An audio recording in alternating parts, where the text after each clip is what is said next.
വലുതായിട്ട് അഭിനയിച്ചിട്ടുണ്ടായിരുന്നില്ല.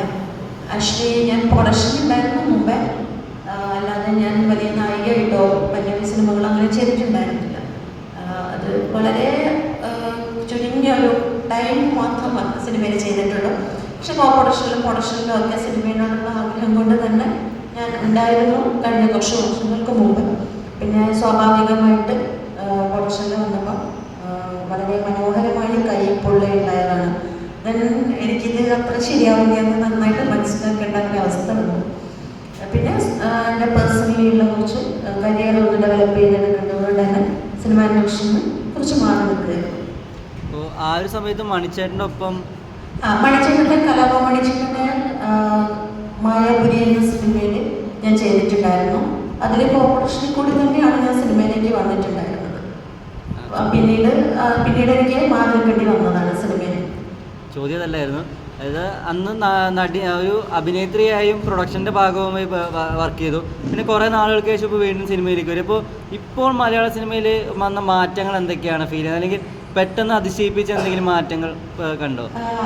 അന്നത്തേതിൽ കൂടുതലായിട്ട് മാറ്റങ്ങൾ, അതിശയിപ്പിച്ച മാറ്റങ്ങൾ എന്ന് പറയാനൊന്നുമില്ല. പക്ഷെ ഇപ്പം ഞാൻ മനസ്സിലാക്കുന്നത് ഒരു സിനിമ വന്നു കഴിഞ്ഞിട്ടുണ്ടെങ്കിൽ അതിനകത്ത് അന്നത്തെ സിനിമയിലെന്ന് പറഞ്ഞാൽ സിനിമ വിജയിച്ചാലായിരുന്നു അതിലെ നായിക അല്ലെങ്കിൽ അതിൽ അഭിനയിച്ച ആൾക്കാർ അല്ലെങ്കിൽ അതിൽ ടെക്നീഷ്യന്മാർക്ക് എല്ലാവർക്കും പ്രയോറിറ്റി കിട്ടിയിട്ടുണ്ടായിരുന്നത്.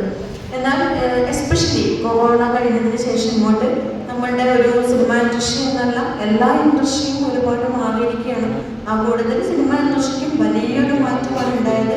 ഇന്നത്തെ കാലഘട്ടത്തിൽ സിനിമ ചെയ്തു കഴിഞ്ഞാൽ സാമൂഹ്യ മാധ്യമങ്ങൾ കൂടുതലായിട്ടും നമ്മളുടെ എല്ലാത്തിലും സ്വാധീനം ചെലുത്തുന്നത് കൊണ്ട് തന്നെ സിനിമ അഭിനയിച്ചു കഴിഞ്ഞിട്ടുണ്ടെങ്കിൽ അതിനകത്തൊരു സിനിമ വിജയിച്ചിട്ടില്ലെങ്കിൽ പോലും, അല്ലെങ്കിൽ അതിൻ്റെ കഥ ശക്തമായി വന്നില്ല, അതിൽ അഭിനയിച്ച ആൾക്കാർക്കും അല്ലെങ്കിൽ അതിലെ ടെക്നീഷ്യന്മാർക്ക് എല്ലാവർക്കും എന്തെങ്കിലും ഒരു കയ്യൊപ്പ് അതിൽ നിന്ന് കിട്ടിയിരിക്കും, അത് സാധിക്കും. ബിക്കോസ് ഇന്നത്തെ മാധ്യമങ്ങളും ഇന്നത്തെ മീഡിയയും അങ്ങനെയാണ്.